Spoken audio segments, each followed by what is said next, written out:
Alam nyo ba na hindi lahat ng bangko pare-pareho when it comes to personal loan? May mga bangko na sobrang higpit, pero meron din namang lenient at mas madaling ma-approve. Kaya kung na-try mo nang mag-apply ng personal loan at na-decline ka or natatakot kang mag-apply kasi baka ma-disapprove, this video is for you.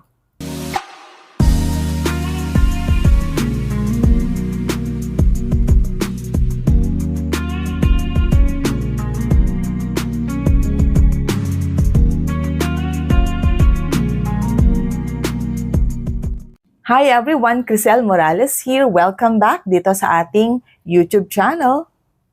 So today, pag-uusapan natin, ano nga ba ang mga bangko dito sa Pilipinas na mas madaling mag-approve ng personal loan based on practical insights and real-life experience. Alright, so before kong ibigay ang listahan ng mga bangko na to, real talk muna tayo. We have to understand na walang automatic approval. Kahit saan ka mag-apply, may mga requirements and we have to understand that. At ang mga requirements na to or ang tinitignan ni bangko, ito yung mga bagay na importante para ma-process ang loan mo. So ano ba yung tinitignan ni bangko? Of course, tinitignan niya ang income mo, stability ng trabaho mo at ang pinaka-importante, credit history. Kaya, kung may mga existing utang ka, lalong-lalo na sa loan apps, mas mababa yung chance na ma-approve ka. Pero wait lang, huwag kang mag-scroll, huwag kang mag-skip.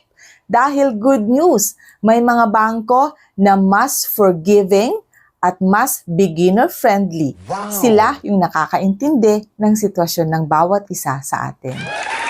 Alright, number 1 on the list is Security Bank. Yes, Security Bank. Bakit mas madali sa kanila? Kasi hindi requirement na kailangan may credit card ka. Mas mababa ang income requirement and relatively mas madaling ma-approve. Kaya kung first time mong mag-apply ng personal loan, eto yung pinaka-safe na option, Security Bank. Next on the line, Union Bank. Eto naman yung bangko na mas reliable when it comes to speed and convenience. Bakit nga ba speed and convenience? Kasi pwede kang mag-apply online at pwedeng ma-approve ang loan application mo within hours, kaya less hassle.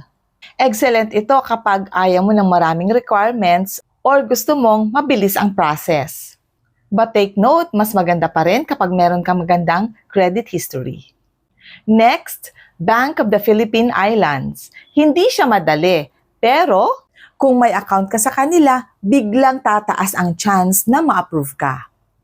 Especially kung ang payroll mo, BPI, meron kang savings sa kanila, or may credit card ka sa kanila. Ito ang pro tip.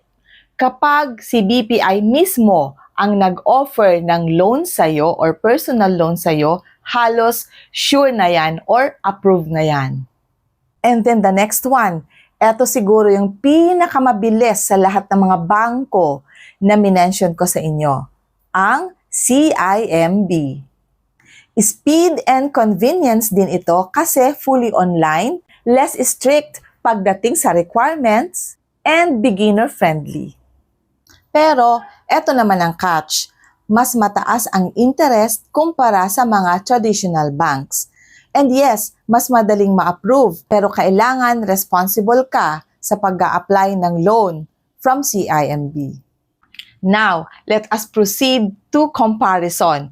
Which of the banks I mentioned ang pinaka-talaga? Pinakamadali, CIMB, best balance, Security Bank, pinakamabilis, Union Bank, and best if may relationship ka, BPI.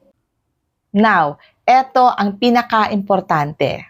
Huwag kang mag-apply sa mga bangko that I have mentioned ng sabay-sabay. Nakaka-affect yan sa credit score mo. At higit sa lahat, huwag kang uutang kung wala kang clear na plano kung paano mo to bayaran. So ayan, yan yung mga bangko na mas madaling mag-approve ng personal loan dito sa Pilipinas.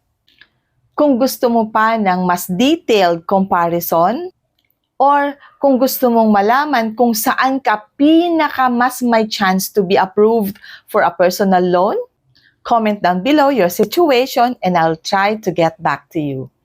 So ayan po, natapos na tayo for our content or video for today.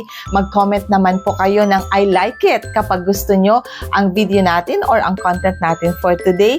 Please don't forget to like, subscribe, and tap the notification bell so that you will always be notified kapag meron tayong bagong video. Maraming salamat for tuning in, and again, kahit gaano karaming problema ang pinagdadaanan ng bawat isa sa atin, I am not exempted. I have my own share of struggles too. But always remember, life is beautiful because God is so good. Bye everyone!